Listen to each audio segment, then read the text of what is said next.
This video is a discussion and a walkthrough of ways to utilise ordinary RF power relays for switching RF in 50 ohm coaxial circuits with reasonably low insertion VSWR. If we look at the relay here, it's just a cheap Chinese power relay, it's a copy of a brand name relay. We can visualise that the path from the common pin to the normally closed pin is a bit like an elliptical inductive loop. It's pretty well characterised at frequencies at HF as simply an inductance. And sure, the inductance is a little less around to the normally open contact when that's made. So we can measure that inductance, and in the case of this relay it's 48 nanohenries for the path to the normally closed contact. As I said, a little less to the other contact.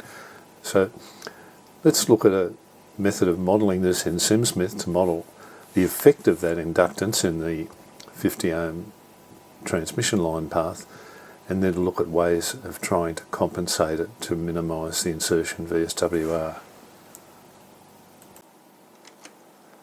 So let's look at a SimSmith model of a configuration that you might find inside a switch box with coax connectors on it and some internal cabling to the relay, or the sort of thing that might happen inside a LNA or a HF RF power amplifier where there are bypass relays.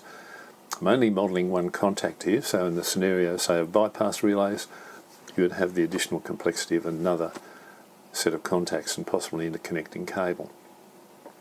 But here I'm going to model a relay contact as a series 50 nanohenry inductance. I've got 200 millimetres of 50 ohm lossless line between the load and the relay contact, and 200 millimetres between the relay contact and the source of the same line.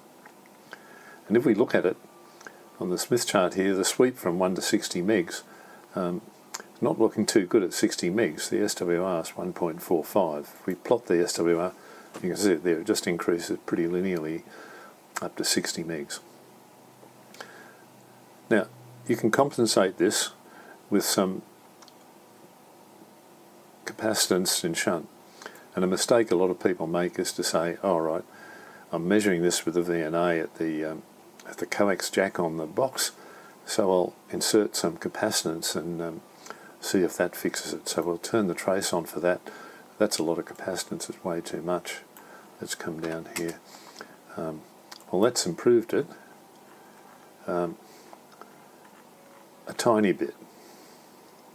It's 1.384 as against 1.45. It's hardly anything. So the capacitor's in the wrong place.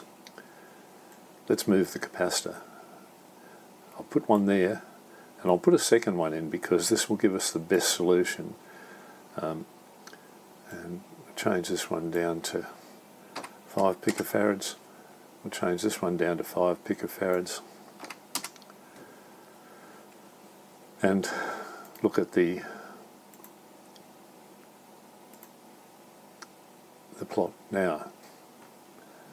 Now, to optimise this, I'll just switch to look at the path, because we can see the elements in the path and we can see what's needed to improve the insertion VSWR. So as I wind C2 up and down, you can see what it does.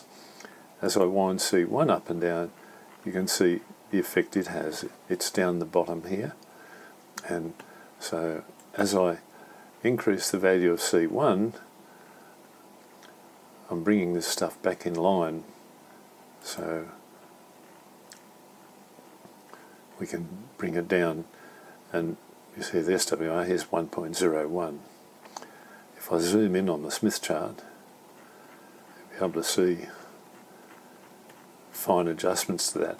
And whilst you can adjust this very finely, there's not much point because you can't get capacitors in those sort of values. And as mentioned earlier, the normally open contact is going to have a slightly different inductance here to the normally closed, but there you can see we've been able to compensate this with a very, very low insertion VSWR, better than you can practically measure and better than you'd achieve when you consider the pigtails of cables and things. Now, what does it look like if we look at the VSWR curve? Well, there it is down there. We can change this a little bit in adjusting the two capacitors, but that's a pretty reasonable kind of result. We've got very, very low insertion VSWR over a very wide range using just an ordinary power relay. So to set this to work, understanding what you need to do, you can hook up your VNA, put some trimmer capacitors if you want both sides of the relay contact and adjust them to fairly similar values till you get quite a good sweep. So we go back to now the sweep, and it's all right here in the centre of the chart. It'll look like it's right on the dead centre when you look at charts, because you won't see to that level of distinction. But adjust the two capacitors. Don't play around with capacitors on the output jack. They've got to be adjacent to the relay contacts. If you've got two sets of relay contacts in cascade in a bypass roll, then you then have to repeat this network. So there you go. Quite easy to do. Interesting little project with your Nano VNA. Enjoy.